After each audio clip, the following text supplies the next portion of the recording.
జై శ్రీరామ్. మతం మారినోడికి మా హిందూ దేవస్థానాల దగ్గర పని ఏంట్రా?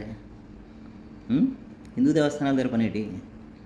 మెట్టి దగ్గర అడుక్కోవడానికి రెడీ అయిపోతావు, పూలు అమ్ముకోవడానికి రెడీ అయిపోతావు, పళ్ళు అమ్ముకోవడానికి రెడీ అయిపోతావు, ఇంకా దేవత చిత్రపటాలు అమ్ముకోవడానికి రెడీ అయిపోతావు.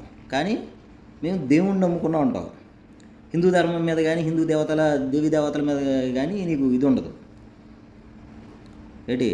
ప్రత్యక్షంగా పరోక్షంగా హిందువుల మీద పడే బతుకుతావు.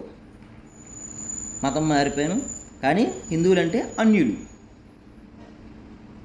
ఓ హిందువు మేలుకో. మారినోడు మన కులవాడైనా సరే, మన వర్గంవాడైనా సరే, ఈవెన్ మన కుటుంబంలో ఉన్నవాడైనా సరే వెలివేద్దాం. మతం మారినోడిని మన నుండి వెలివేద్దాం. అలా వెలేస్తే కరెక్ట్గా ఉంటారు. తప్పేం లేదు. వాళ్ళకి మనం అన్యులైనప్పుడు మనకి వాళ్ళు అన్యులే, అంతే కదా.